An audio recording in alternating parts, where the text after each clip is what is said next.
Okay. Yeah. Lady Wolf Pack on a whole nother level. Savage as they come, gang of female rebel. Got the sharpest claws, we got the whitest teeth. We coming for your lunch, but we only bring the heat. Hey y'all, I'm Cassidy, the favorite daughter, obviously. And I'm Kim, her mom, her match, and the real reason she turned out halfway decent. Welcome to Mom's Favorite, the podcast where we laugh, vent, and overshare like it's our full-time job. Yeah. And we're coming straight to you from Austin, Texas, where the queso's hot, the opinions are hotter, and we don't sugarcoat a damn thing. You know, just think of us as Thelma and Louise, but only they're related and they have a podcast instead of a death wish. So go ahead and pour yourself something strong, maybe a margarita, get a little snack. Because here on Mom's Favorite, we got a lot to unpack.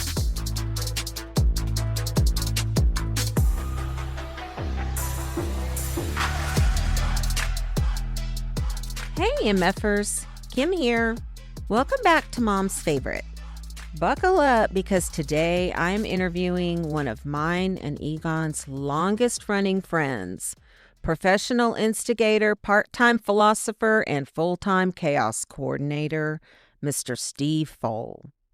Now, Steve has lived approximately 47 lifetimes in one human body. We're talking small-town beginnings, questionable life choices, a divorce that was not so pretty, navigating life as a single dad to an autistic son, and somehow finding love again, which frankly feels suspicious. There will be sarcasm, oversharing, and maybe some mild emotional damage. But underneath the snark, this is actually a story about resilience, fatherhood, and what happens when life drop kicks you and you decide to get back up anyway. So grab your emotional support beverage and let's get into it.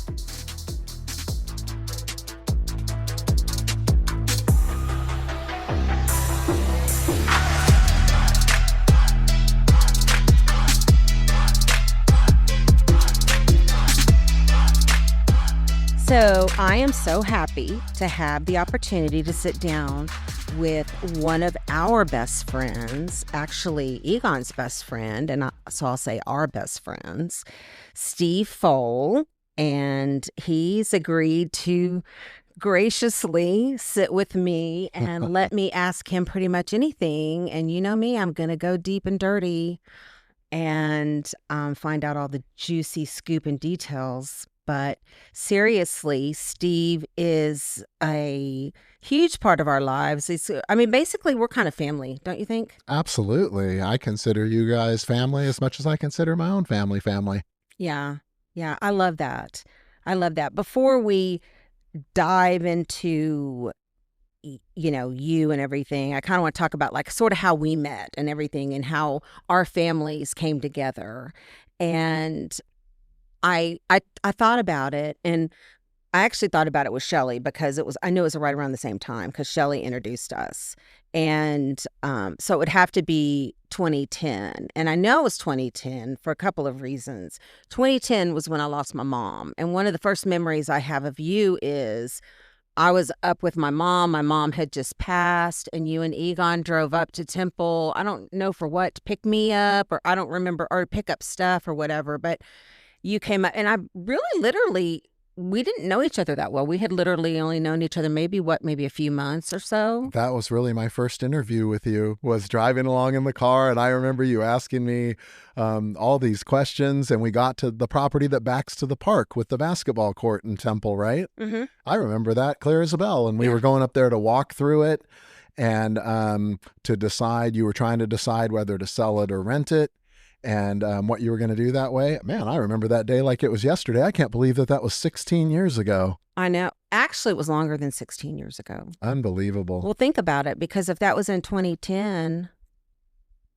it's 2026.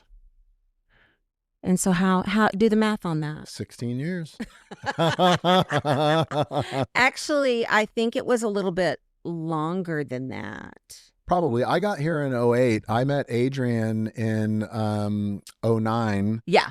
at Fogo de Chao that night. And then Adrian and Shelly and I went to lunch that following Monday. And then Adrian said to me, man, you know what would be cool is if you want to grab your kids, I'm in this camping group with my close friend Egon, and it's the YMCA camp group, and we have the special needs kids, and they always put us in a great spot in the campground. We're kind of by ourselves. We do a lot of group stuff with them. So I went on that first one with Shelby, and I have a picture holding Shelby with one arm. She's so small. She's probably 5 or maybe 6, but probably 5 years old. And we go on that very first YMCA camping trip, and that is where I meet Egon. That is not, I don't know if that's where you met Egon. It's where Egon and I very first spent a lot of time around each other. Because here, let me tell you this story, because I thought of this story, and you might not remember this. I remember exactly when I first met y'all, your whole family. Because the first time I met you, was at Granite Ranch. Granite Ranch. And you might have met Egon before that. I don't know. Maybe that was just the first time I had met you. But I remember that was the first time I met you, Lourdes, and the kids. And I think Shelby was maybe 6 or 5, and then Logan was like 2, maybe. Mm-hmm. He was like a baby. Still a little, practically a baby. Yeah, practically a baby. And remember, the Webbers were there, and their little kids. I mean, remember Mia, Corey and Mia. Mia, how tiny she was. She still is that tiny. It's crazy. And Corey and who else? Oh, the Flintons were also there. Paul and Jennifer. And so that was the first time I remember meeting y'all. And I remember thinking, wow. First of all, my first thought was, your wife was so beautiful. Mm-hmm. And so she just was like one of these, I mean, she looked like a model. Like, she's just beautiful, beautiful skin, beautiful hair, beautiful body, and she was a great mom. From what we could see, she was very attentive, agree. And I thought she was very, very, very sweet. And from all intents and purposes, we were kind of friendly. I don't think we were close. We went out a couple of times, like as groups of moms where, like, hey, let's meet for lunch somewhere to try to kind of rally our groups. But I don't think any of it really stuck that close. Probably because you guys lived up in Round Rock and we were down here in South Austin. So there was that distance and whatnot. But so I remember the whole Granite Ranch, and that was my first really instinct, and the kids and everything. We had a great time. I thought that was such a fun way to sort of get to meet people. And it was really the start of our whole friendship. That's exactly right. That's right. And because there were so many people there, that's why I consider the YMCA camping trip, that was probably within weeks of the Granite Ranch trip, the first time I really got to sit and visit with Egon, because, when there's a lot of people around, you don't exactly get that quality one-on-one time. Right. Well, on the trip with the kids, all the kids were playing together. So Adrian, Egon, and I really got to sit and get to know each other.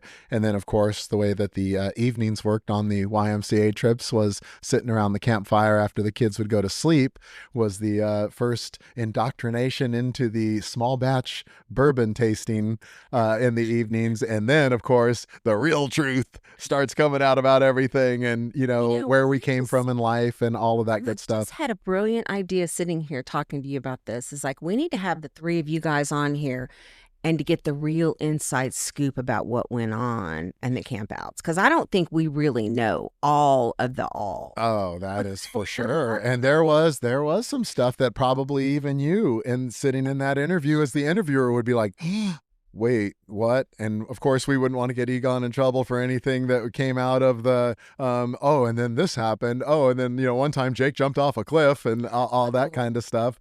Shelby swimming in the water with the water moccasin. She's like, Dad, a snake. And it's like, oh my God, get away from that. Shelby, I don't worry about Shelby. I worry about you. Remember the time you went up to the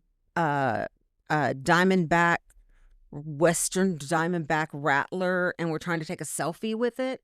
oh, and Marco was crying, and Mr. Fool, please get away from. I was like, dude, it can't strike backwards. And I touched its tail, and he threw a fit. He got really upset. And you go, but to me, part of it is just love of nature and knowing nature and going, man, I know not to FAFO when it comes to stuff like that. I certainly wasn't trying to pet its head. You know, it was coming up behind it. And plus it distracted it away from everybody else so that they could walk down the trail because everybody was afraid to walk by it and it was going to be the end of the hike. Yeah. Yeah, for sure. That's amazing. I mean, those stories are classic. I'm so happy that you guys had those things to really learn from and grow from. And I think your friendships all grew, and it was great it was great bonding with the kids, and I love it. You know how many total camping trips we went on? Somebody told me, but I forgot. 63. Really? 63 that I went on with my kids, mostly Shelby because Lourdes wouldn't allow Logan to go. But he got to go on 3. And then we went on separate camping trips where he got to come. And then, but the total for me with my children was 63. And That's Egon and amazing. Adrian have gone on more than that because, James Willoughby was a Yeah. part of it long before I ever came along. And I think Egon was the first one to join it with Jake before it was called Adventure Guides even. Yeah, and we started from our neighbor that lived right over on the corner over here. His son, they had 2 boys, and they were actually the ones that told me about the YMCA and Adventure Guides. And Jake and them joined their tribe. And they weren't special needs. Well, actually, they were special needs. They were undiagnosed special needs. But, Sure. But anyway, they joined that tribe. And then I think it morphed into y'all's group very shortly. I don't think either they ran them off or their kids kind of were a little bit older too. So. Yeah. Well, a lot of kids aged out during my time in it as well. I mean, Hayden and Shelby aged out. And that was when I brought Logan on those last couple. And then it kind of went south with Adventure Guides. And that was even before COVID. And that was when Adrian and Egon would say to me, let's get our own camping trips together. And so we would do our own things when I had the motor home and when we would go on those great trips to either Enchanted Rock or to what's the one that's right over there by Roy Kaiser and Jimmy Clay, McKinney Falls. Mm-hmm.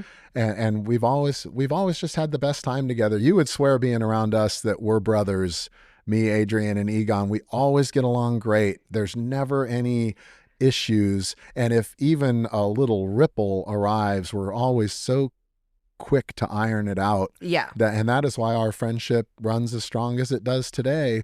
They're also concerned about, and I'm sure we'll get to that. I'm sure that's part of your questions in the podcast is, living arrangements for me going forward. And you go there. I know they're both concerned about what's going to happen here going forward in the future. And you go concerned as brothers would be, right? Yeah. And here's the thing. You want people to be you want people to ask you questions. If I say to you, well, how's this going to work, and trying to bring up something, I'm not bringing that up to be negative, and I'm not. I know it sounds like I might be, but I'm only because I care about you. If I didn't care, I'd just say, well, that's great, and walk off. But everybody worries about their loved ones and people that they care about. And there's so much crazy weirdness out into this world. You would just be remiss as a friend if you didn't ask questions. I'm sorry, you just would be. I think and that's 100% that's the correct. kind of friend you get with me and Shelly, and we're just not going to sit here and just be like, that's great. Those are people that are not in our inner circle. Those are acquaintances that we're like, you do you, but we care about you. And it would be the same thing if it was, Adrian doing something or anybody doing a big thing or Egon or whatever. You should ask questions. You should be watching out for your friends and taking care of them. I agree 100%. As a matter of fact, when I think back on my relationship with you and Shelly, people like Jennifer Flinton, who I will always consider a dear friend, I think to times where I called crying. I didn't know how to enroll Logan in school, and his mom was long gone, and there was no help. And I had never handled that sector of life before. The division of labor was I'll earn all the money and pay all the bills and Right. that kind of thing. And then it was she'll manage the household. And you go, so one day the household management gets dumped on you in addition to all of your other duties. And I would have never made it without you guys. Look, you introduced me to Daymark. And where does my son live today? Daymark. Exactly right. And you go, so not only do I ask for your help, I listen to the advice and weigh it out for myself. And when I went and saw Daymark, it was like, holy cow, this is perfect for him. And it's worked out fantastically. He's in month number 8 now. That's amazing. I'm so happy because I think it's a good thing anytime you can find a good, safe environment for our kids, because it's not easy. I know it is not easy to put them anywhere and for them to be safe and successful and happy, and to find that but I know from our own situation, I'm grateful every day for Josh and Kiki and our living situation, because without them, I don't know what we would be doing. Life would be very different. Let's just put it, that's the polite way to put it. Life would be very different. I look at the two of us today and I think back to the times where I looked at you, and I'm sure there were times where you looked at me, and we looked like Bill the cat, that cartoon cat that looks like it stuck its finger in a light socket. Yeah. And you go, man, it was beyond hard. I don't even know what the right words are for it. It was so beyond hard. The abandonment for lack of a better word. So let's kind of talk about, so everybody knows kind of what we're talking about is, so you were married to Lourdes, and Lourdes, the beautiful woman, but beauty is skin deep. But anyway, right. You were married to Lourdes, and y'all came to the Austin area basically for CARD, right? Which is the Autism Center. For like Johnson, was it Johnson Clinic or Johnson Center?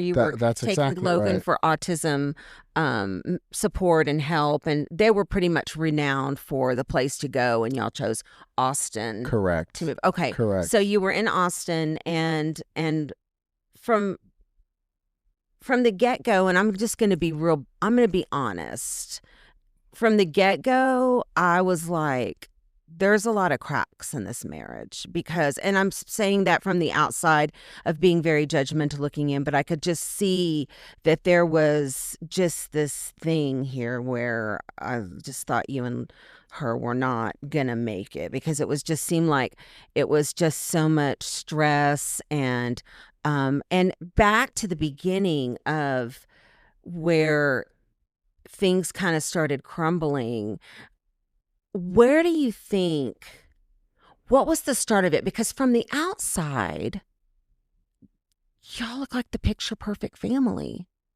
Sure, I can see where that would be. I look back at pictures of us as a family and think, God, what a gorgeous family. If I was just outside of my own skin looking in as a third party, I would think, what a beautiful family. And things did go very well. We met in California when I still lived in my born and raised home state. And we had the 2 kids, and then I retired and sold my house and we moved up to Seattle, Washington, lived on this great 6-acre property that was just fabulous. And things went well there right up until I had her family out for a barbecue, and her sister, who is a special needs teacher in Providence, Rhode Island, I said, Lenore, look, that Logan's doing that little happy thing with, shaking his hands. Yee. And the look on her face, I was like, what? And she was like, actually, that's called stemming, and that's a precursor for autism. So I became like every dad I'd ever read about, total denial. I don't want my kid poked and prodded at. So Lourdes snuck him out to the University of Washington, where he was diagnosed by Dr. Stephen Glass with autism. And that basically, she came into my home office, tears streaming. Logan's been diagnosed with autism. And that was the beginning of the rock going through my little mirror of life of what I thought my life was going to be like with my children, what I thought my children were going to be like, and forever changed us. So we gave Washington Services a chance. And when that didn't work out after several months and the bills were $6,600 a month, so that throws retirement down the drain, we moved to Austin. And it was so wonderful to say to her, you find the best place to go. I can sell real estate anywhere. And when she came back and said it was Austin, Texas, I couldn't believe it. So I flew here, looked at 38 homes in a weekend. And guess what? I still live in one of those 38.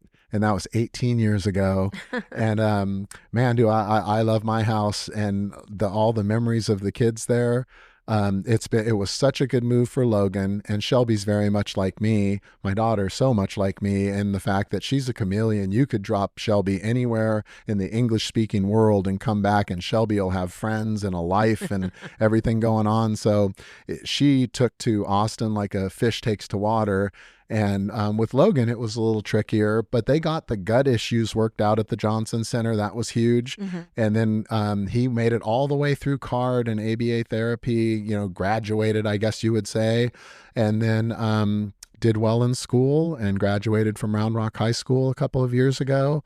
And then it was a really tough time, I think, after Lourdes and I were together for 16 years and then divorced. And at least she was here in the area after the divorce. But then after that time went by, after a period of time went by, one day she just decided to leave Texas. And so what do you think was back to, you came to Austin, Logan was getting treatment. Everything was going pretty well. You were working, you were doing real estate. That's right. Back then, I remember, and we knew you guys. We still kind of would, hang out. We'd go to parties at the Grabies, remember, pool parties, swim stuff parties, like that. absolutely. And but what do you think? When did she start to change? I would have to say probably if you're looking for a year. I mean, when was it? What do you think it was that, like, around that time? Do you think it was the autism? Was just too stressful? Because Lord knows I can totally understand that. Absolutely. The number one thing, if we were looking at a pie graph, I would say most of the pie would be colored autism color. It would be but a lot of that. And by the way, I'll take the lion's share of the blame for the divorce. There was no cheating. There was no nuclear lie. It was simply a marriage that had ran its course. And I handled some parts of it. I don't think so well. I handled some parts of it with alcohol, thus the greatly reduced drinking today. I learned an important lesson about alcohol and the effects on your marriage and family life. And I also learned that it seems like a fair division of labor, right? I'll go to work, I'll earn all of the money, I'll pay all of the bills, I'll plan our trips. Where do you want to go? Don't worry, I'll plan everything, and that type of a deal. But the truth is, and I'm sure you can vouch for this, is my job working would come to an end. My workday would come to an end. Your job as a mother never comes to an end. And she was probably a flaw that if she were sitting right here, she would say, yep, I agree with that 100%. I made a mistake. Not accepting any help. I would frequently say, let's get someone in here to give you a break. Why don't you go to the Bay Area for the weekend? Why don't you go to Providence and see your sister for a weekend and hang out with your sister? And it was always, nope, no. Oh, I'm not going to do that. I don't need to do that. I don't need any help. Yeah, because I didn't get, and believe me, I didn't know. I had only just an ounce of information on, because it's not like we talked, her and I, or anything, so I had no idea. But I think that it seemed like she had it all covered. I mean, it seemed like she was doing really well with getting this, I've got this autism diagnosis, and then, I've got Shelby and this and that. From the outside looking in, it seemed that way. It seemed like her issues were kind of with you, and the fact that she didn't feel, which and I'm not saying this as an attack on you, because I feel this way about Egon too. And I think it comes with parenting a child with special needs. I don't know if there's ever a level of support where you do feel supported, because it's such an overwhelming situation to be in. And I don't think she had I think there was already some little broken things going on in her to where she just didn't have the ability to reach out to you to reach out to other people, or to maybe because I know that we did have talks with Lourdes about things. Shelly and I would sit down and say, hey, you need to get on the list, you need to do this, you need to do that. The problem is she never took the advice. Correct. And I think a lot of things got sort of overlooked. And for some reason, I think in her mind, she viewed those things as, well, we have money and we can afford therapy for our kid and we can afford this. So you're not thinking about 18 years down the road. Which gets here awfully quick. Which gets here really quick. And also, too, you don't think about what your circumstances will be 18 years down the road. That's right. I mean, right now we may be okay, but 18 years down the road, we may be tight. We may be hurting for money. So, but I don't think I felt like she sort of felt like you could afford whatever for Logan, and Logan would be taken care of. Whatever he would need, you would take care of it. But she seemed to be kind of resentful. And I know that you get that way. Like, I get that way with Egon too. Like, I get resentful of the fact that he can just turn it off, and that he's over there just laughing and da-da-da-da, and I'm over here with nervous diarrhea worrying about some big thing. And I know that she had talked to me a little bit about, I don't know if we're going to make it. I don't know if this and that. And then, then we had the big Bob Schneider blowout weekend. For Green Hall. Absolutely. Which was kind of, I think, the beginning of the end, or I don't know. I think that's right. I had called, so that you do know, I had called my mother at that point and said, Mom, I'm going to divorce Lourdes. And my mother said, I'll never forget it. And I think I mentioned to you just before the podcast started, it'll be 10 years since I lost my mom this coming Saturday, February the 7th. And she was my big grounding force in life. So I call my mother and I say, Mom, I'm going to divorce Lourdes. And she says to me, well, tell me what's wrong. And I told her, and she said, okay, I think I understand. So here's what you're going to do. You're going to go and apologize, and you're going to say whatever it takes to make sure that your marriage stays together. Stephen, you have 2 young children, and this is not the time to even consider remotely anything like that. So I did what she said. I went back and I fixed it with Lourdes, even though I really didn't want to inside. I did because, number one, my mother's always given me such great sound advice.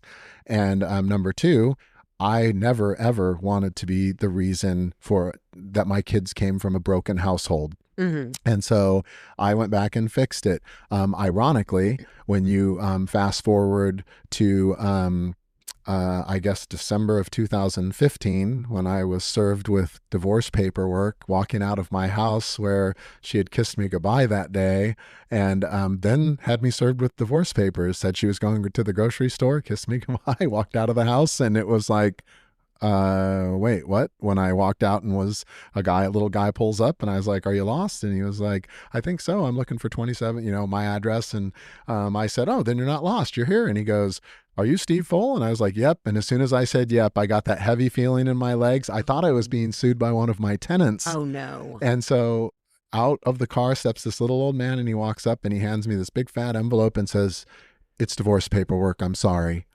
And I was like, yeah, me too. And he got back in his car and drove away.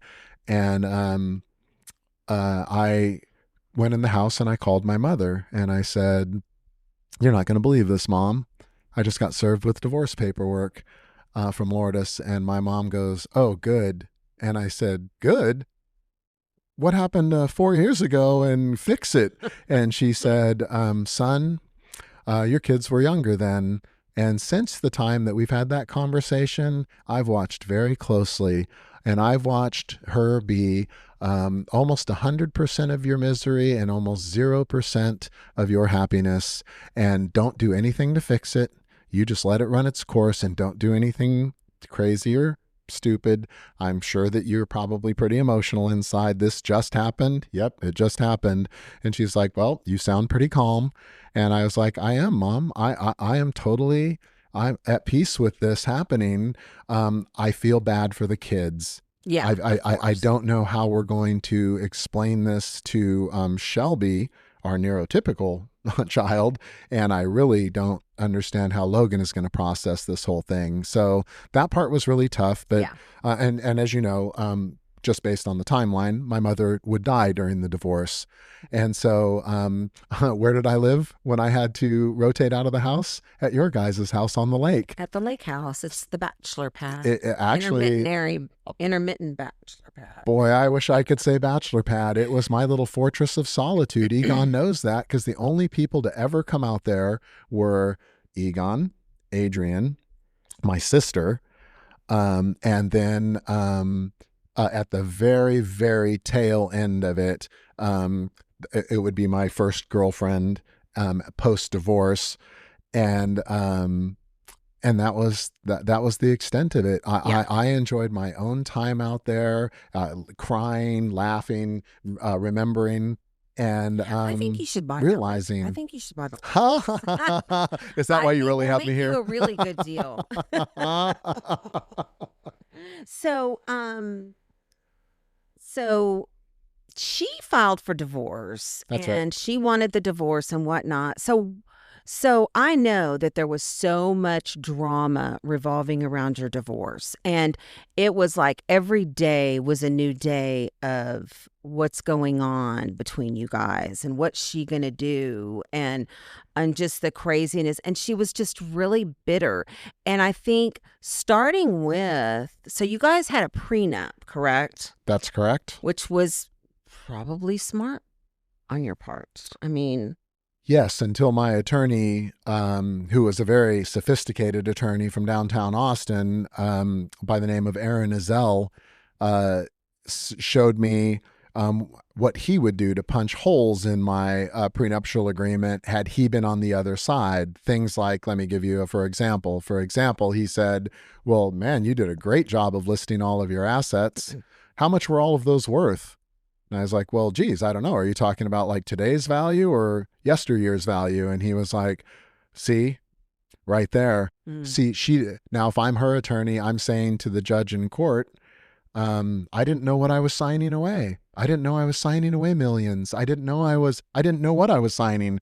And you go, so automatically, she's going to have a leg up on you right there. Mm-hmm. And so when she came and said, I'm not honoring the prenuptial agreement, which I thought was very fair to her, she, that incensed me. On the inside, I didn't have any kind of big exterior blow up or anything, but on the inside, I was really, really upset because, of course, the same person saying this isn't about money is now saying I'm not honoring the prenuptial agreement. And so in the end, I had to settle for way more than what the prenuptial agreement allotted because... So you had to give her, I remember this, a huge chunk of money. That's right. And it was significant amount of money. It was a significant amount of money for her to start over, get a house, get herself situated, and figure out what she was going to do now as a single mom with 2 kids. One of them with serious, Logan's like level 3 autism, right? Like he's the most severest of autism.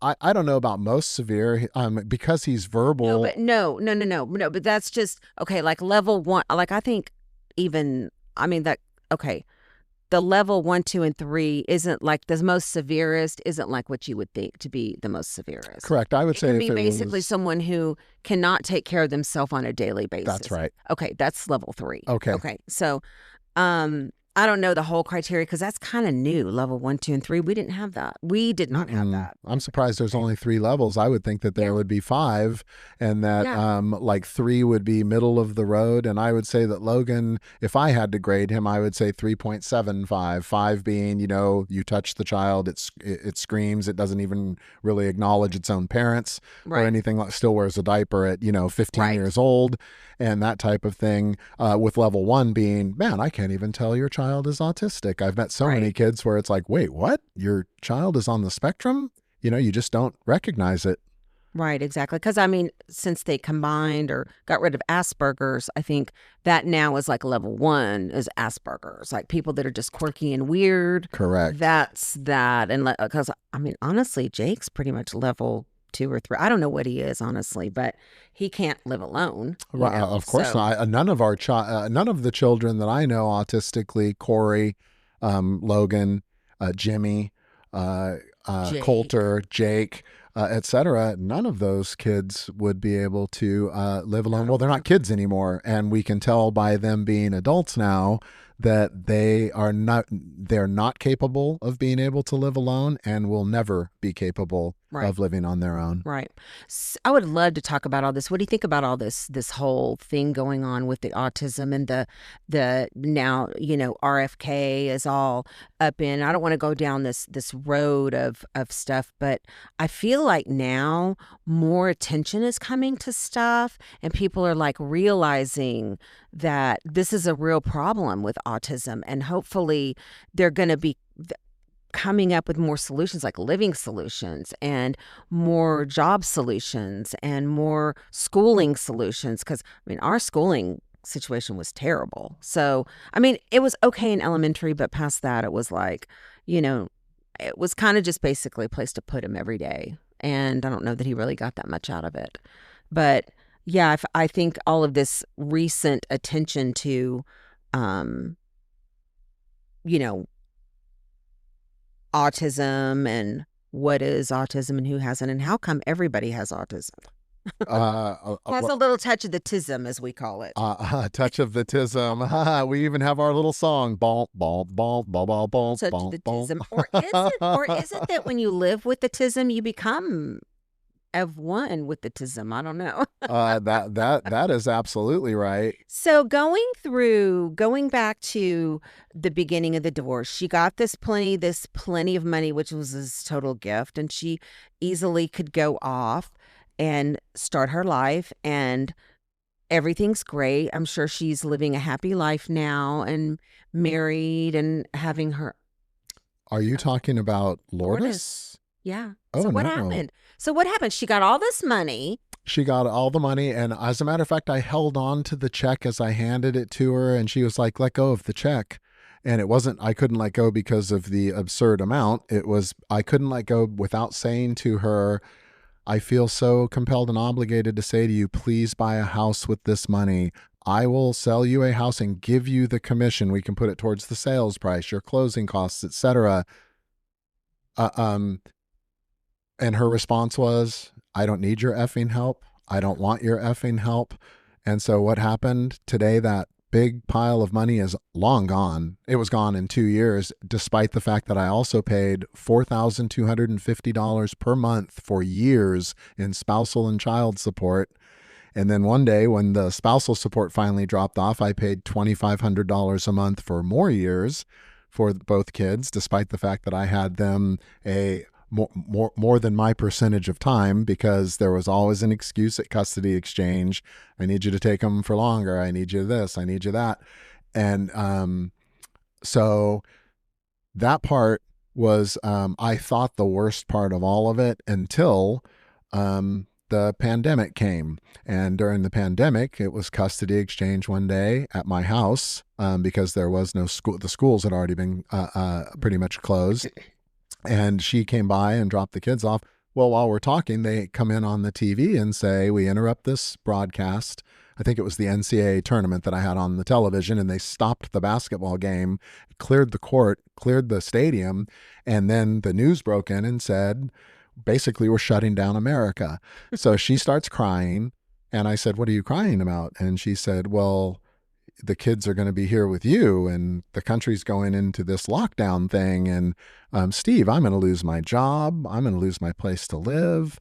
I'm going to lose my car. And I was like, what? I bought you a car for your birthday. You don't owe anything on your car. How are you going to lose your car? Oh, I traded it in for a lease vehicle. Yeah. Anyway, I was just like, well, man, that's kind of on you. But here, stop crying. Why don't you stay the night here up in the guest bedroom? And if everything goes well with the kids, it's Friday.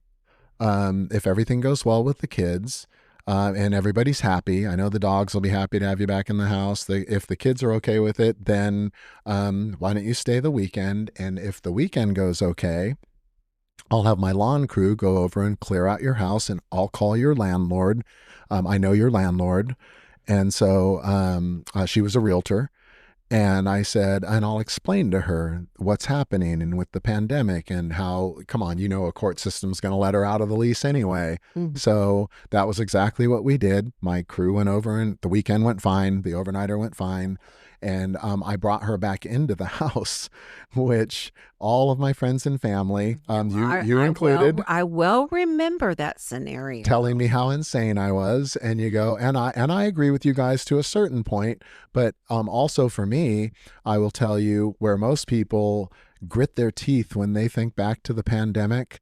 I played 100 rounds of golf with Adrian. We went golfing almost every other day during the pandemic, and we would sit on the tailgate of his truck and watch the sunsets and drink beer after the rounds and talk about, when do we think this is all going to end? And then I would go home and I would be refreshed and feel great about, going out on hikes with the kids, going and playing at the park and doing all of this stuff.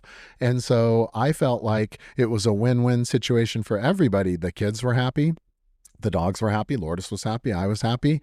And we just stayed away from each other. It was kind of contact I went and did all the grocery shopping because she was afraid to go to the grocery store, where you would go and see people like wrapped in bubble wrap. Remember that, wearing aquariums on their head, thinking that this was somehow helping.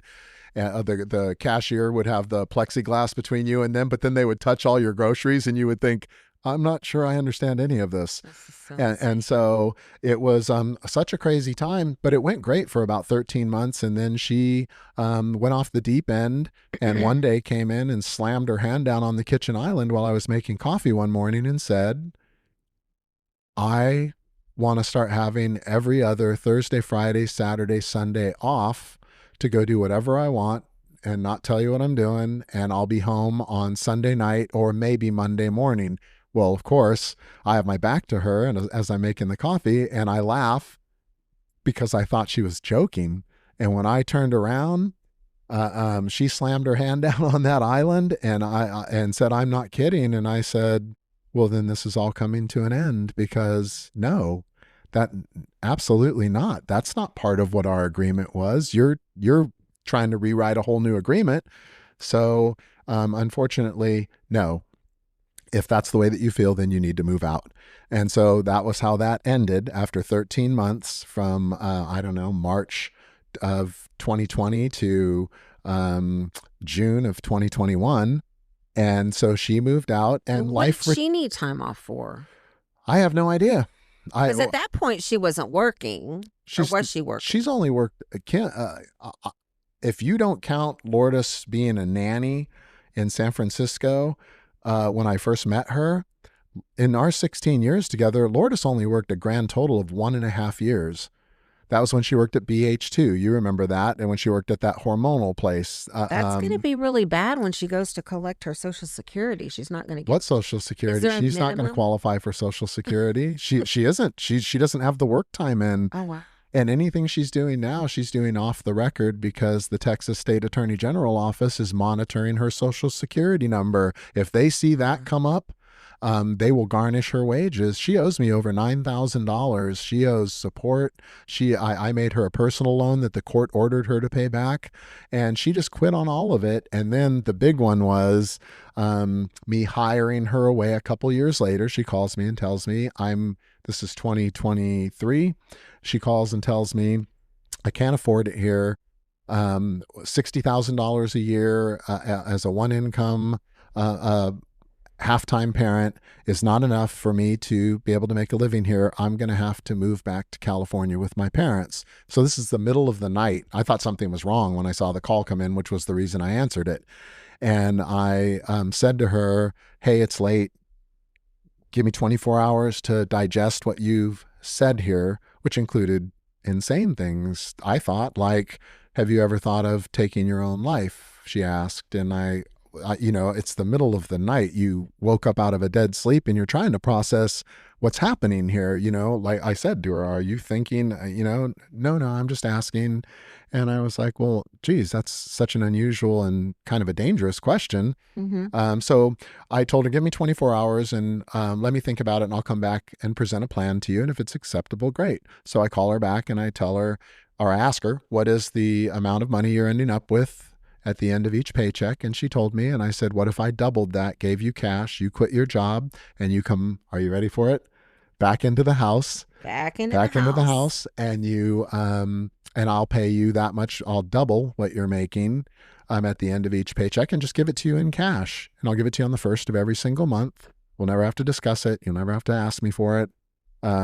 So that was what we did. She agreed and came back into the house. Well, this time it was a little different with the kids' reaction. Shelby comes to me and says to me on like the second night, Dad, can I talk to you in your office? Sure. So we go in the office, close the door.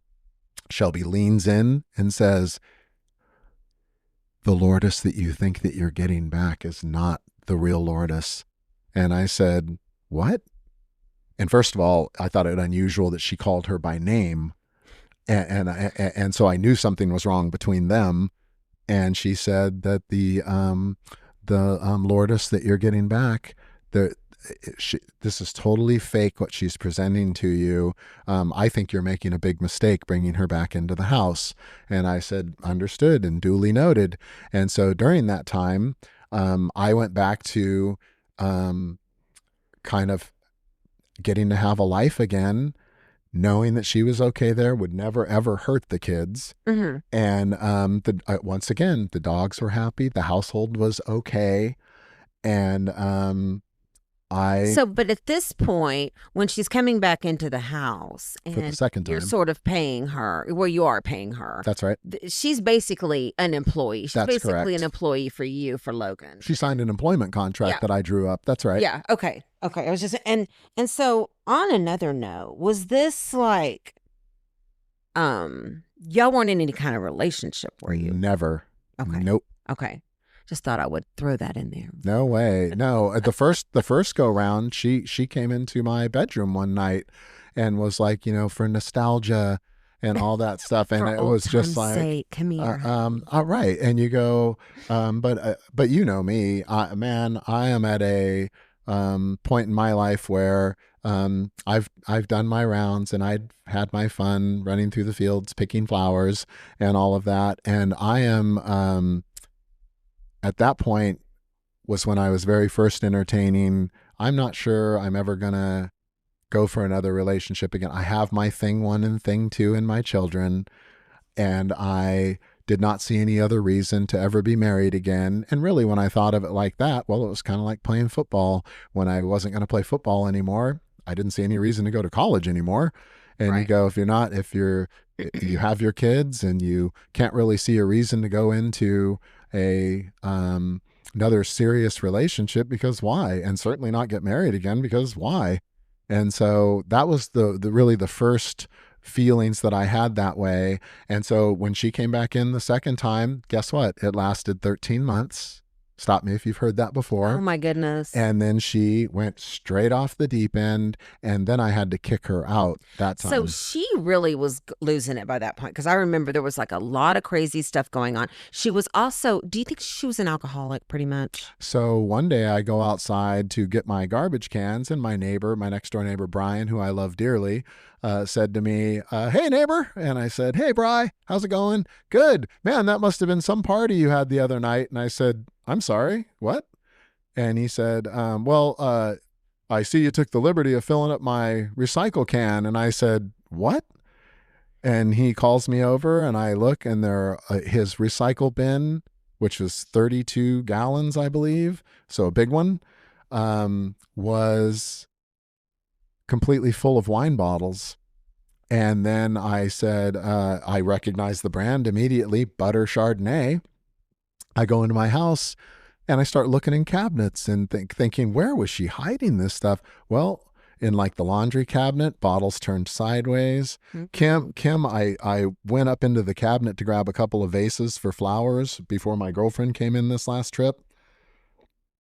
And I knew I had some vases up above the refrigerator in the cabinet, that you never really look in. Yeah. And so I opened Till you that move. cabinet, and behind the vases, there were 5 empty wine bottles. I'm still finding them years later. I'm still finding them. She had hidden them everywhere around the house. And it was insane. But at the end, I had noticed one or two, and I had said to her, start bringing me the receipts when you go to the grocery store. And on the grocery receipts, she just didn't even have the common sense to not have 5 bottles of Chardonnay on each receipt, Yeah. and it was just like, what are you doing with all of this wine? Oh, I'm giving him as gifts. And I was like, well, I'm buying those.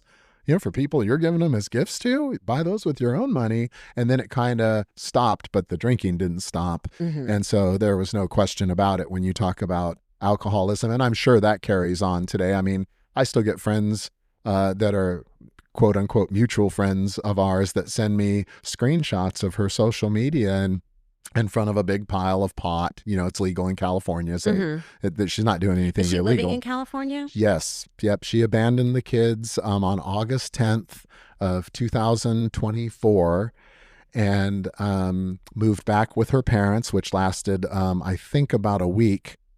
And then there have been all kinds of allegations. Her mom's wedding ring went missing and has never turned up. And of course, I think that there's you can only surmise what must have happened there, right? You had the ring your whole entire life. Your daughter comes home for a week and then the ring is gone and you go, so who knows? But just crazy stuff like that. So her parents had to ask her to leave. She did like steal credit cards or debit cards. That's right. Or use things from her parents or her family members and ran them up. So I do know that she was stealing from them or something going on at the time too. And even when she was here to speak to the craziness, kind of one last time, and we can move on after that because I was going to say it can go on and on. You show up to your daughter's graduation drunk, get in a fight with your family members because my sister and I sat far away. I went over and said hi to her family before she got there because she showed up late, showed up drunk, got in the fight, left, and never saw her daughter graduate high school. And you go, it's just, but I can name 100 events like that where you just go, man, it's really, really disheartening. And again, I don't care. I mean, really, I don't. If you were hit by a bus tomorrow, I wouldn't even think anything of it and certainly would not attend the funeral. But the sad part to me is neither would your daughter or your son. Yeah, that's a hard part. That's really hard. And I think in this case, even though I remember Logan asking for mom, asking for mom, asking for mom, asking for mom. That is so heartbreaking. And I haven't been around Shelby, but I would imagine that, a girl needs her mom, and to grow up and not have that, or have a mom that's unstable or an addict or whatever was all going on with her. I think it was a combination of all of it. And then throw in the mix, you have a special needs child into it, and it just, because honestly, a lot of times, Steve, I question my own sanity. Sure. So I can understand, and I'm not condoning anything she's done, because a lot of people deal with that in way more, and they don't deal with it in the way that she dealt with it. She dealt with it in all the wrong ways, and she hurt people, and that was, and she abandoned, or she's not around for her kids now. And I just think that's just it. And it hurts me for her too, because even though I know, we don't really care about her. We don't care about what happens to her. But for Logan and for Shelby, it hurts. And it hurts me that, how did she get there? How did it get to that point? I mean, there's this beautiful woman who could have been who could have been so much. I don't think she had any drive or something, because she was well spoken. She was You know, I don't. Educated, had a double degree.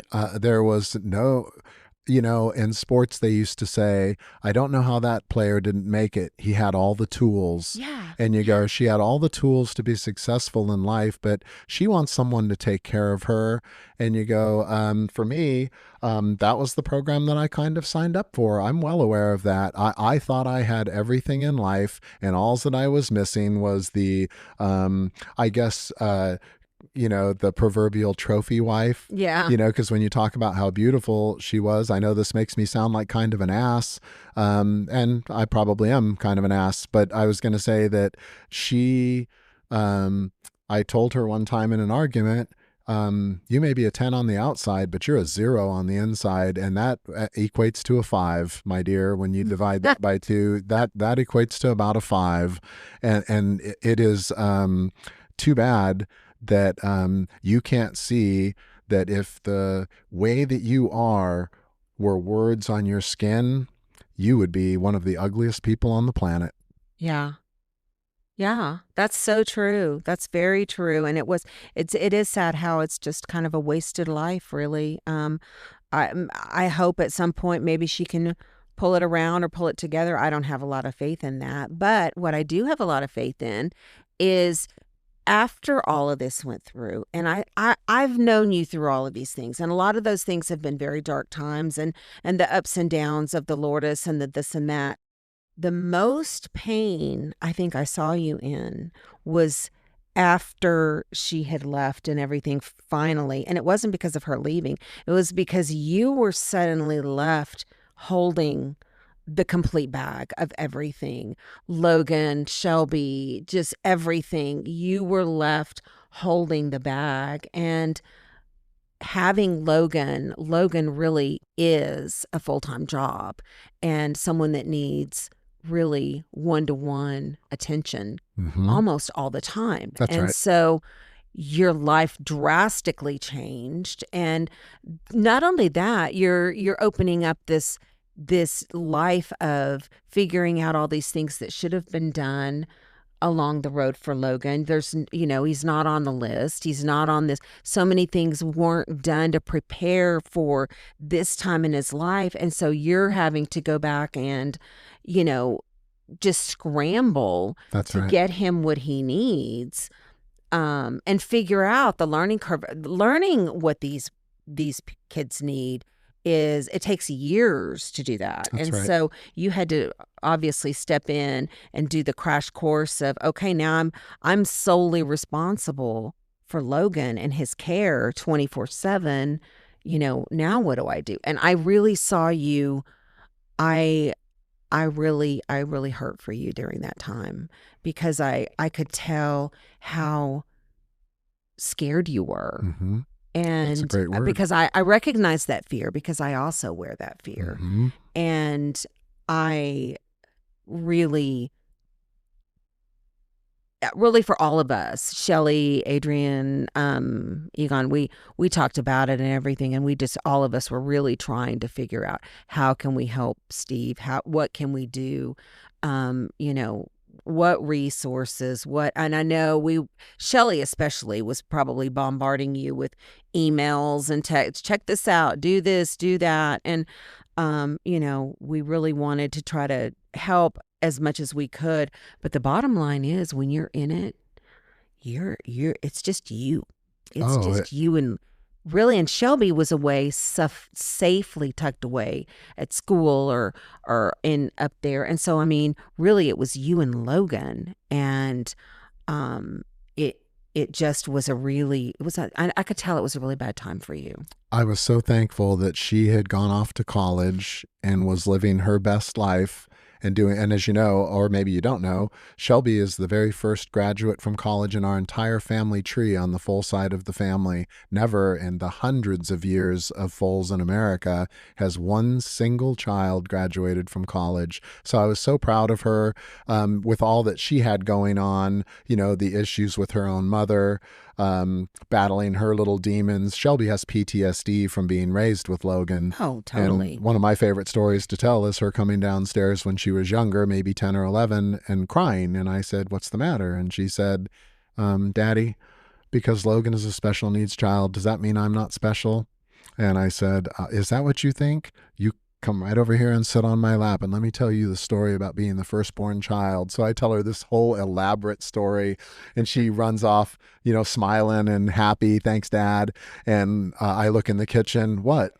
And Lourdes was looking out at me, and she said, where did you hear that story before? And I said, I've never heard that story before. I just made it up because I didn't want to see her. It breaks my heart to see my kids cry. Yeah. And I wanted her to know that she was important as well. That no, because Logan is special needs, that does not mean that you are not special. You are super special. And so I just talked to her about, what it means to be the firstborn child and the responsibility of being the firstborn child. And I think that really carried forward in her life.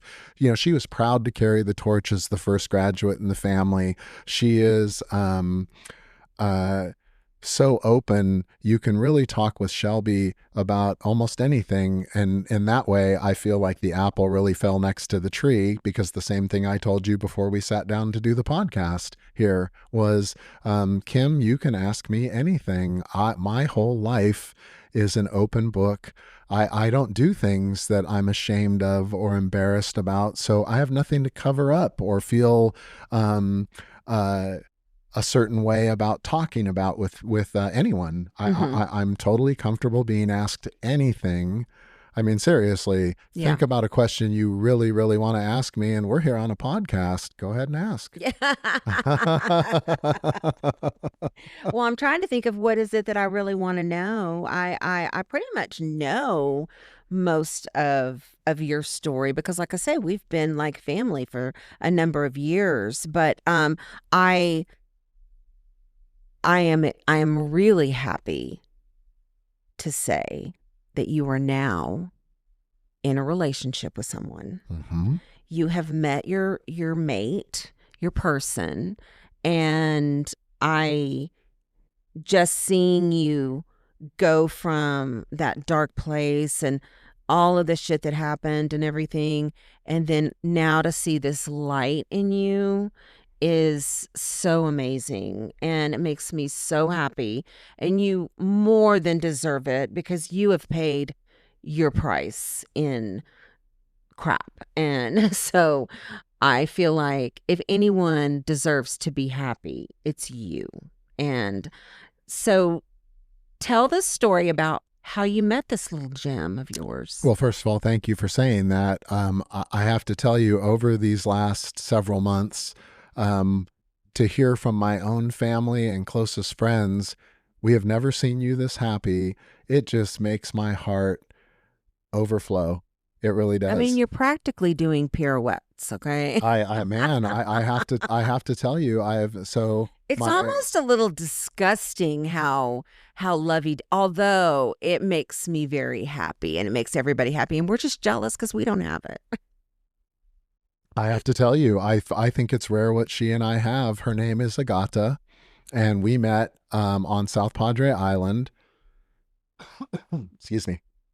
We met on South Padre Island at the very beginning of November of last year, and I hear this cute little Russian accent behind me, and I'm leaning back watching the sunset, sipping on a Blue Moon beer with a big orange slice in it, and listening to this girl behind me talk. And her voice is intoxicating. She's so cute. I mean, I keep stealing little glances over my shoulder. And to preface even showing up there, in the 5 years I had owned my condo there at South Padre Island that I owned with my sister Pam, I had never gone out my very first night there. So we can start with that, or would you rather start with, I was supposed to be in San Diego at the Charger-Steeler game that weekend, but told my brother and sister I need a little mental break and I'm going to cancel going and I'm going to go to South Padre Island by myself. So I flew down there, and for the very first time, my truck was parked at the Harlingen Airport. So I landed, got in my truck, went and did my grocery shopping, and got there minus the 6-hour drive from Round Rock, because you flew there in 50 minutes. Your car was waiting at the airport for you because you'd left it there last time under the 1-month parking agreement. And then I hit HEB, got to my place, went down and swam in the ocean, fell asleep on the beach, woke up, looked at the sun setting, and thought, for the first time ever in the 5 years that I've owned it and the 100 times I'd been there, I'm going to go out and I'm going to enjoy the sunset at Laguna Bob's, my favorite little place on the Yeah. Bayside, where you can watch the sun go down over Yes. the Causeway Bridge. We love it. I love that place. And so as I'm walking up, I see Corey Phillips is playing, and I was like, oh my God, Corey Phillips. So I head on up the ramp, and that's when I first see the three, Agata, her best friend Sophie, and a gal they had met during their trip there named Tammy. She was quite a bit older than the two of them were.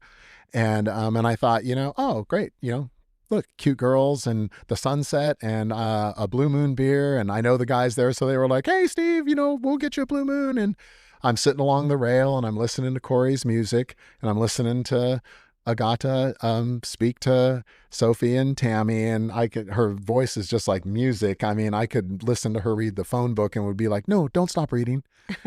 So because she has a Russian accent. Okay. Yeah, very speaks fluent Russian. Nice. And it's, oh man, it is. I can't even. I love anybody with an accent. Right. But in particular, because this one is so rare to hear, right? I mean, you would hear French and Spanish before you would hear Russian normally in America. And you go, so it was just, I loved it. And so they get up and leave. And I was like, oh, bummer, I should have said something. That's what you get. The squeaky wheel gets oiled and you didn't squeak. So, but I'm really enjoying Corey's music. He's playing U2. He's playing Prince, singing. He just has this great range. And I believe he was either on The Voice or American Idol, if I'm not mistaken. He's just a wonderful performer. So anyway, I go over and I put a 20 in his bucket. And he's like, thanks, man. And we start chatting. And he's on a break in between sets. So I said, can I buy you a beer? And he said, actually, my beers are free. Why don't I buy you a beer? And we go have a beer at the bar and we're chatting each other up. And he's like, well, I got one more set to go. You going to hang out? And I was like, yep. And he's like, right on. Well, we can hang out after when I'm done. So he goes back and plays his last set. Amazing. So many people there. Everybody appreciates his music. And when he's done, we go up and have a beer and a shot and then another beer, and we're sitting there just talking the night away. And he's like, oh, the other band's here. I've got to pack up my stuff. And I was like, oh, let me help you. And he's like, oh, you don't have to do that. And I was like, I insist. So we go over and we're packing up the speakers and the microphone stands and all that stuff. And I said, you need help out to your car? And he goes, nope. As a matter of fact, here come my roadies right now. And I look down the ramp and here comes the cute blonde-haired girl, Sophie, and her best friend, Agata, the brunette Russian beauty. So they come walking up like Charlie's Angels. And I said, you're shitting me, as they're walking towards us. And he goes, you're shitting me. He goes, no, why? And I said, man, I could not stop staring at the brunette. And he goes, well, that's a good thing. The blonde-haired one's my wife. And I was like, oh, you're kidding. So we we both laugh. And he's like, here, let me introduce you to her. So he introduces me to my Agata. And in about 15 minutes of talking to each other, I mean, we're staring deeply into each other's eyes, and her smile and the twinkle in her eye is just so captivating. And she tells me I'm leaving on the 6 a.m. flight in the morning, and it's after midnight now. And it is, so I said to her, well, can we exchange numbers? And I at least am able to stay in touch with you that way. And she was like, sure. And so as she tells it, I didn't think that you'd text me. And even when you did, I didn't think it would go anywhere. You lived in Texas. I lived in California. But when you texted me and checked on me on my way home or early the next morning, knowing that you had had a late night, that meant a little something to me. And then you checked on me to make sure I got home. That meant a little something more to me.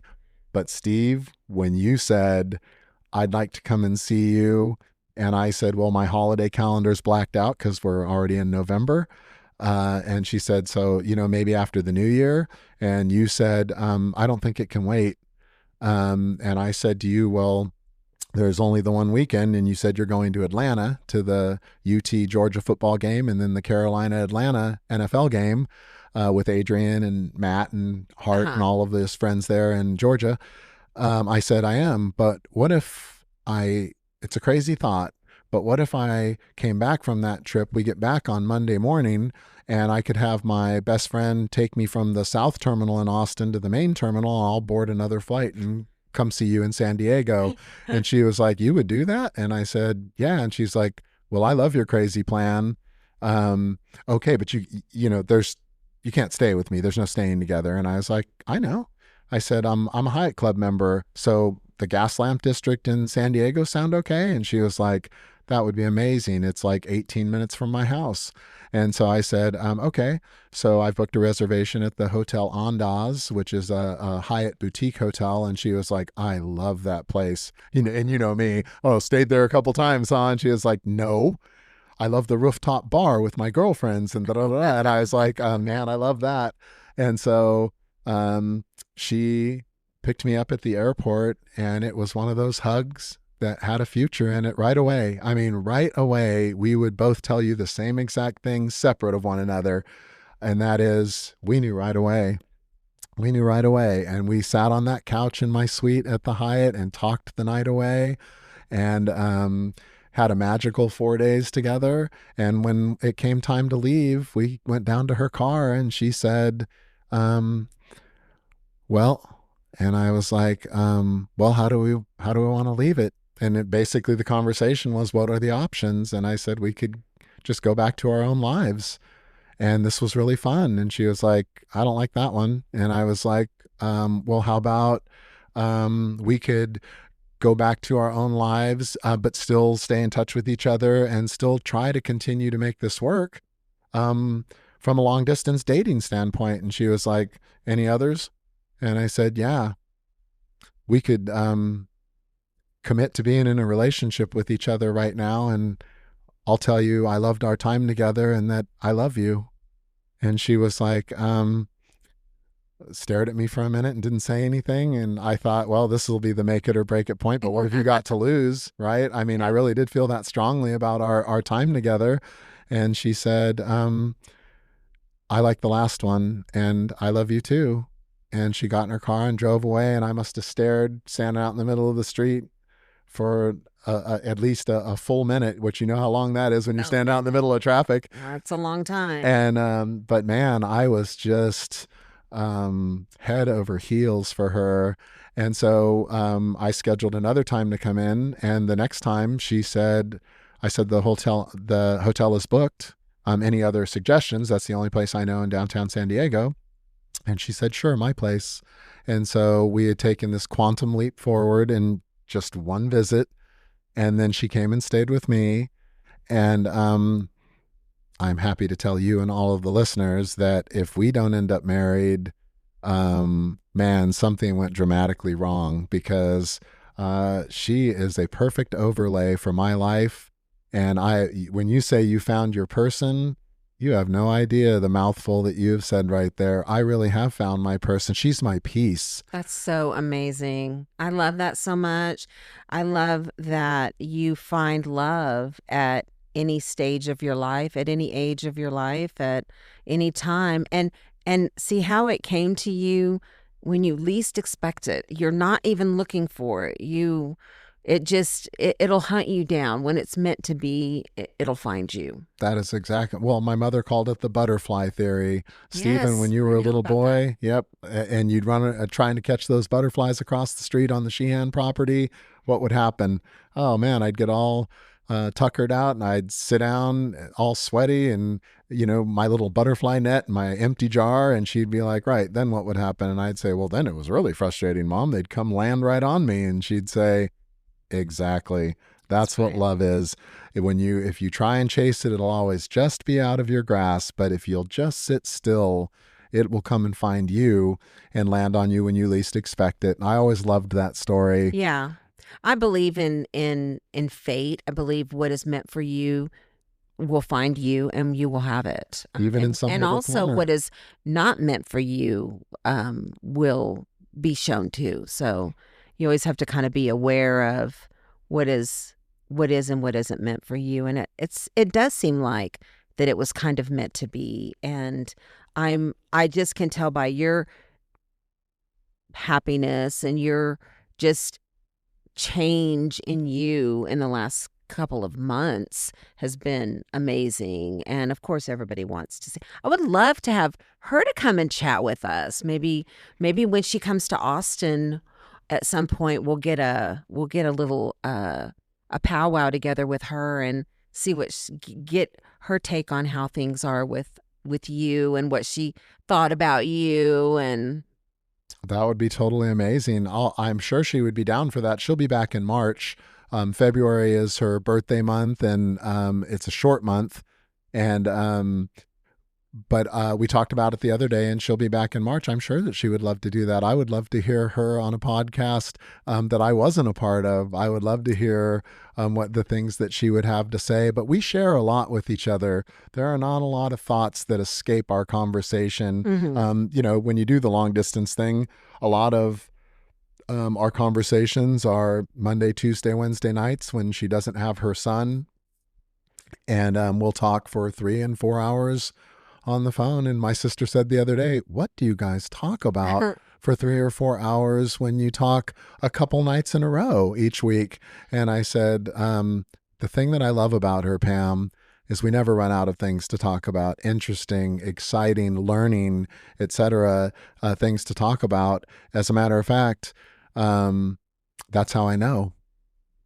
That's how I know that she's the one for me, is I can see we're never going to run out of interesting, fun, exciting things in life. And I have to tell you, when I come home from San Diego, from visiting her, I have a hard time sleeping the first night or two because I love being there in the dark with her, in bed, lights out. Usually in that scenario, she's already asleep, but I have a hard time sleeping when I'm there with her because I don't want the time to end. And so I love the way I always tell her, you could blindfold me and you could walk 1,000 women in front of me and I would be able to pick you out just by the way that you smell. I would know that it was you, and I'm just so taken by her. And Kim, for me to tell you what a beauty she is on the outside, I've learned my lesson there. What I can tell you is she is a 12 on the inside. She's a super mom, and very reminiscent of my mother. And what do they always say? A boy's first love is someone like his mother. Well, his mother. His mother, so exactly. I know. I tell Egon that all the time, that he married me because I'm just like his mom. You are certainly a mom in that. Get your chores done, Egon. Well, I watch the way she cares about her son.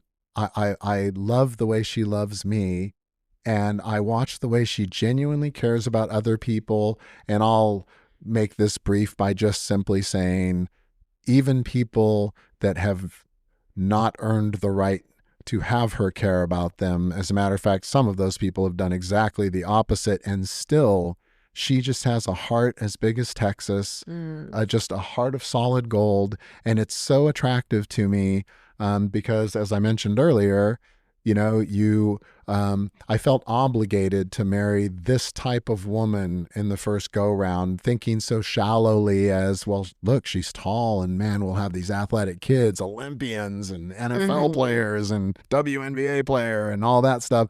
And you go, how shallow? And you go, but today you've learned how fortunate you are that not only is she gorgeous, she is a 12 on the inside. I mean, she is just, for me, she makes me a better man. She makes me a better person. And I told her I've never said those words to another human being ever. I've never felt them, so I've never said them. And she makes me a better person. She doesn't drink. That's the person I really want to be. Yeah. When I stopped drinking for those 374 days, she laughed when I said Heineken Zero. And she's like, I said, can I get you something to drink? And she was like, yes, a Heineken Zero. I don't drink. And I was like, I totally love that. And so that was night number 1 that we had met. And as we have gone on, I continue to see and point out to her that, see, you being that way, you caring about that individual or those individuals that you have no real reason to care about, but you do. I can see it. It's written all over you and it's in your words. I can feel it. That inspires me, and it makes me a better, it makes me want to be a better human being, and there are things that she does that it makes me want to be a better man. And the way she cares about me makes me want to care about her even more and love on her even harder. And the harder I do, the harder she loves on me back. And That's it's right. like, That oh my and that's the way God. it should be in a relationship. I agree. And if someone brings that to you without, I mean, she's just being her and she brings that to you, that's like, what a gift. What a gift. It really is. She is I told her at Christmas, you're my Christmas gift. I told her for Valentine's Day, because she'll be in Mexico with some of her coworkers and friends um, on a trip that was planned before her and I had ever even met. And you go, I told her, you're my Valentine's Day gift. You are every day to me with you is Valentine's Day. I love it that my mornings start with her. No offense to my own children, but she is the first thing that I think of when I wake up. She's the last thought that goes through my head when I go to sleep at night. I dream vivid dreams about her. And so what do they say? You dream about the one you're going to marry. Mm-hmm. Right. And or spend your life with, maybe. Yeah, for sure. That's for sure. That's amazing. And I'm sure that she feels exactly the same way, because that, I'm getting that feeling from you that she's all in too. And I love that for y'all. I love it. I love that we've had the both feet in the circle conversation. That 100%. I could not be happier for you and for her, and anybody who can find love is very, very lucky, and find a person that you can enjoy each day with and do things with. And you guys have that. That's so great. I can't wait. I have to tell you, I can't wait until it is not start my day with her with texts or pictures or even little voice messages. I can't wait until it's wake up with her, living life. Oh, absolutely. Go to sleep with her. So what's on your agenda? I know that you've got family coming in, because this is a special week for you, because this is the 10th year anniversary on Saturday, February 7th, of my mom passing away. So my brother Les is flying in, and my sister and I spend every February 7th together since she passed. So we'll take flowers down to, I'm going to take them down to the Round Rock, which my little hometown that I live in now is named after, which sits in the middle of Brushy Creek, and there's a waterfall there. And so I've got a big package of rose petals, and we'll buy some flowers, and we'll wait till sunset, and we'll all head down there. And, each year we say some special words, and we have like a little moment of silence, and then we'll dump the rose petals in the creek and let them float on down, and we'll throw the flowers in, and we take a little tube of her ashes every year, a little vial, and we dump those into a beautiful little place. We've done that in Belize and out in front of Mama's Fish House in Maui, and places like that, places that we know either she loved or would love. And then, of course, it's the Super Bowl on Sunday. So So what are you guys going to do? Did Egon invite you guys to go over to the Lexius? He did. And my sister and brother were like... They want to go to that. What is that bar y'all hang out at? No, the Bon Air. And that's a Steeler bar, so that'll probably be a ghost town, I would guess, since the Steelers are long eliminated. You had to bring that up. And then...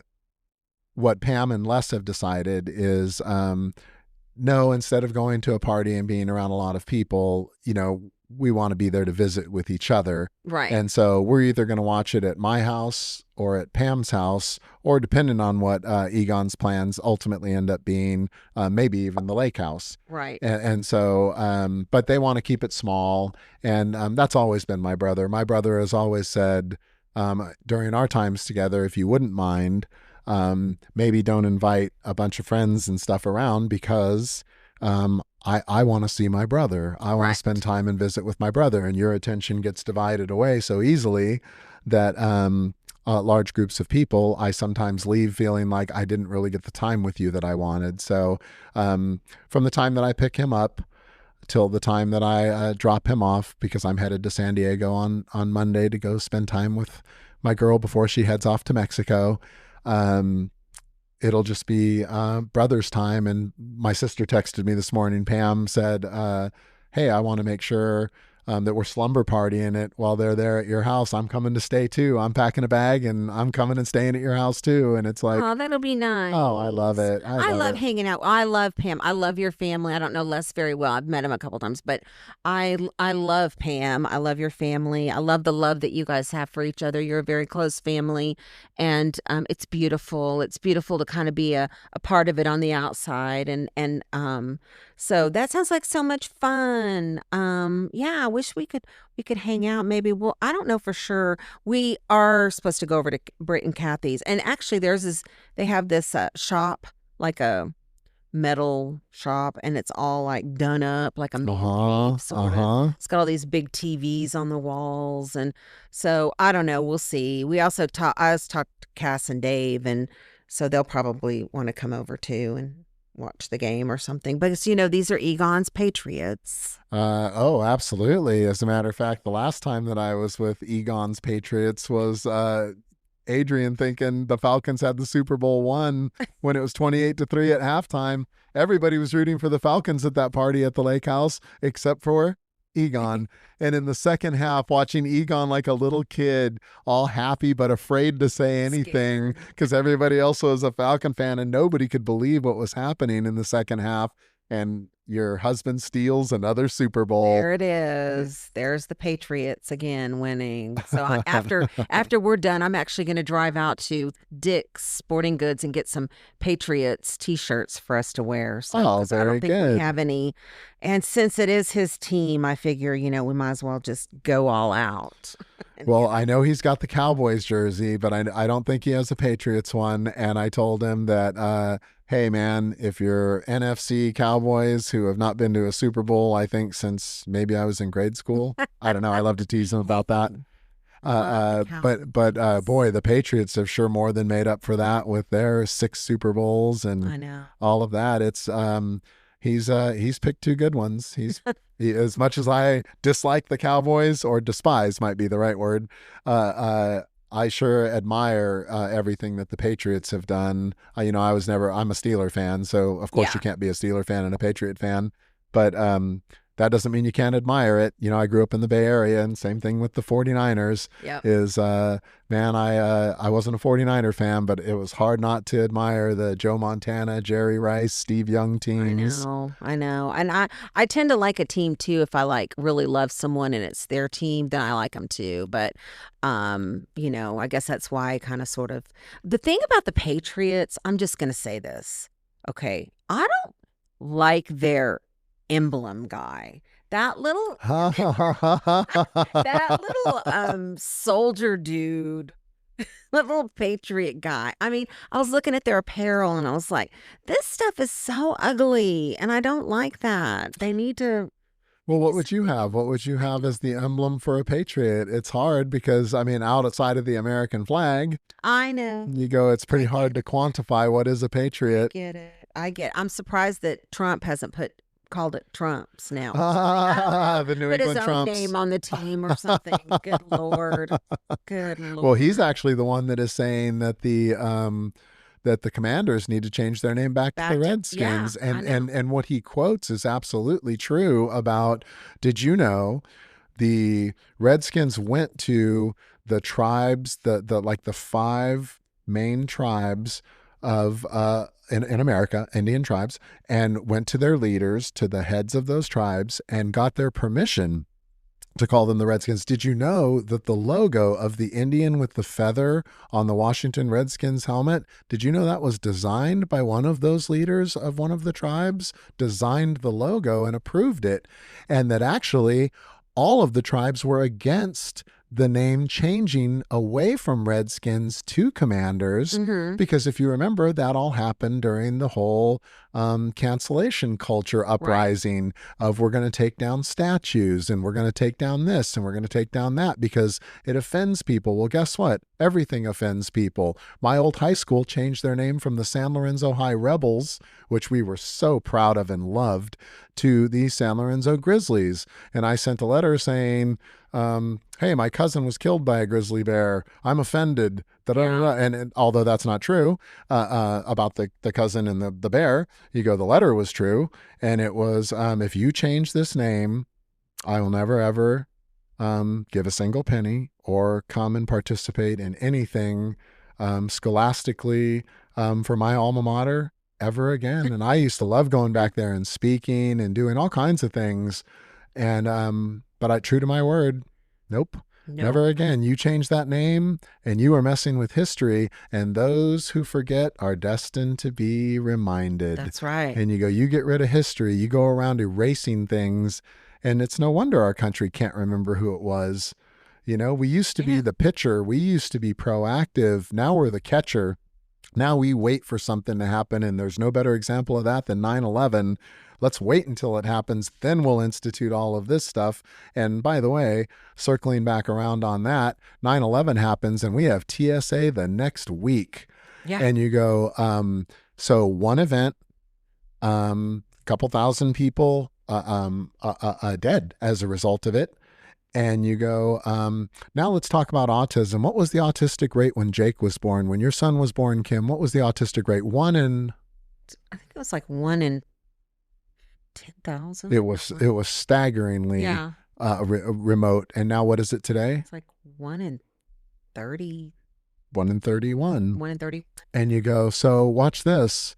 How could 9/11 have happened? In the next week, we had TSA, because thousands of people were affected. And now you have millions of people affected by autism, the afflicted and their families, and nothing changes. Not one single thing changes. As a matter of fact, how about that couple in Australia that killed their kids the other day because their services were cut off? They felt they had nowhere else to turn. They had made every cry for help that they could. And the housekeeper goes to the front door and the note says, "Do not come in, call the police." Police come and they've killed their children and themselves. And you go, what a sad world that we live in, where it's more important to build another stealth bomber to spend all this money, all the money that gets frittered away by our government and our officials, and nothing changes for us or our children.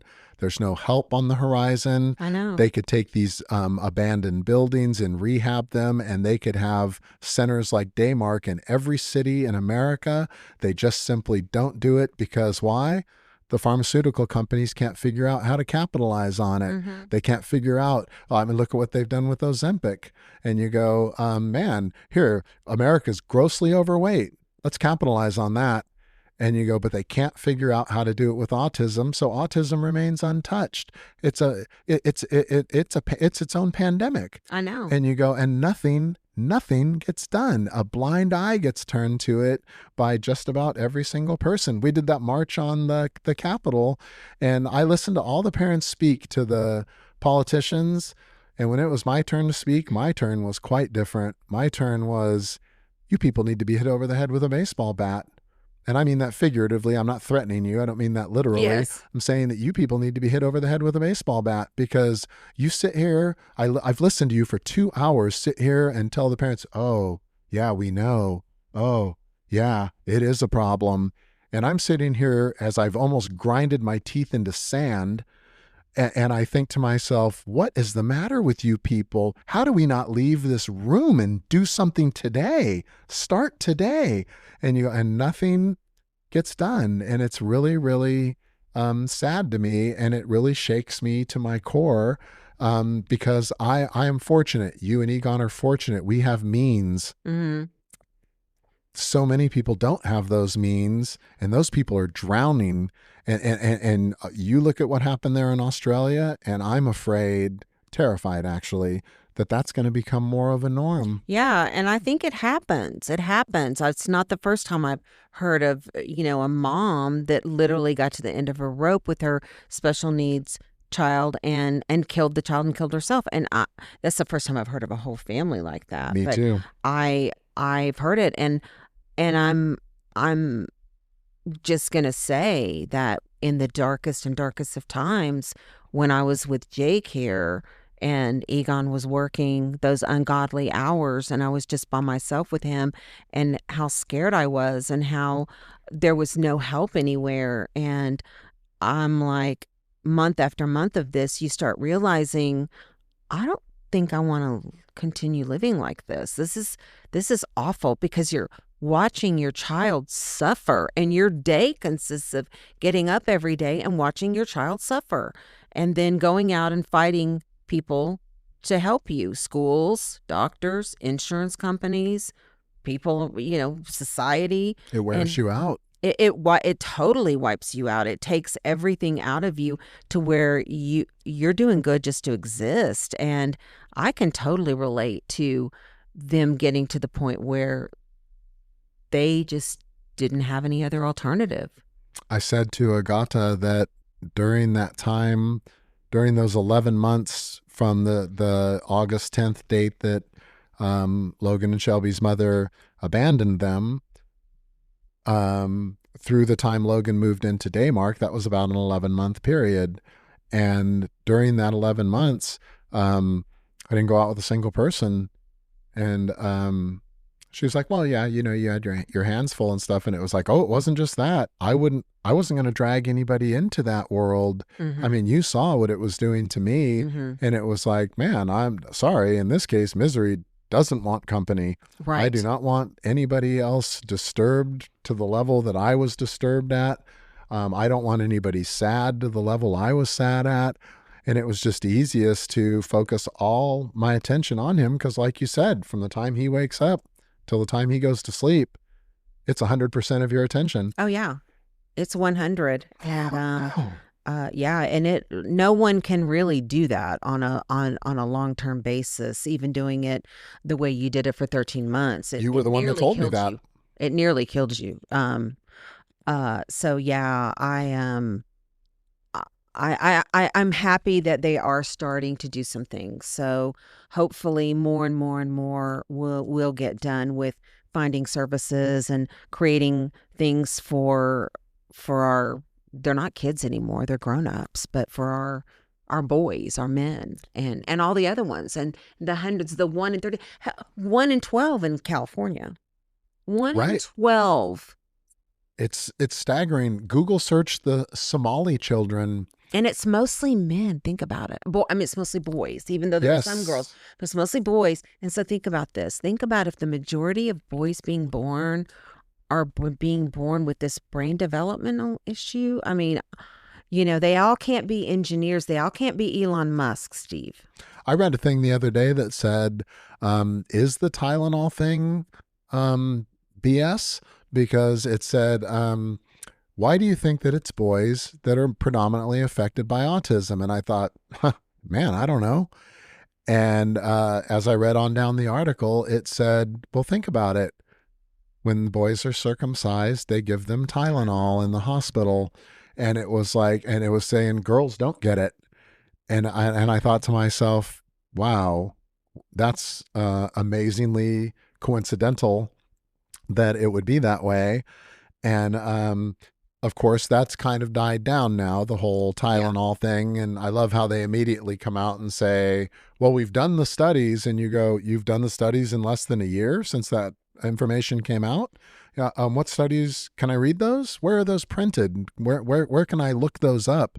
Mm-hmm. But I do find that incredibly coincidental that, and I thought that's the best explanation I've heard to date for why is it so unbalanced. It's like 85%, 15%. 85% of autistic children are boys. I know. And so it's very rare. So it either has to be related to genetics, male genetics, or something they're doing specifically for boys, which would be giving them a big old fat dose of Tylenol when they're 1 day old, because they circumcise them basically when they're 1 day old. That's right. And yeah, I wonder if they've ever really looked at that study of how many uncircumcised versus circumcised kids have autism. That'd be very interesting. And you go, see, that's information that I would think would be readily accessible to the American public, but it's like trying to look up COVID stuff. Oh, I know. There is so much stuff you will and I never know see. the dark hole. That's of right. Finding out stuff and knowing where to look and what to read and how to get our information. So we know that we've luckily, thank goodness, we've had to with autism for sure. But I feel like we could talk about this all day. I feel like we could do a whole another podcast just on that subject. That's right. Of all of that stuff. But unfortunately, we don't have that kind of time. So I'm going to just let it end here. But I would like to invite you and Agatha to come back. And when she's here in town at some point, we'll have her come over and we'll have a little chat with y'all. So I would love to introduce do that. her. And I can't wait to meet her. I'm excited. I missed her last time she came into town, but I have to tell you this. She is such a beautiful soul. I would love for the world to meet Agatha. If more people on the planet were like Agatha, we would be in such a better place. Oh. The human race would be in such a better place. The planet would be in such a better place. She is love, and it is so fantastic. I feel so blessed and grateful to call her my own and for her to call me her own, and that we are each other's people. I would love to have her. We accept that invitation right good. now. Well, we'll have to set that up.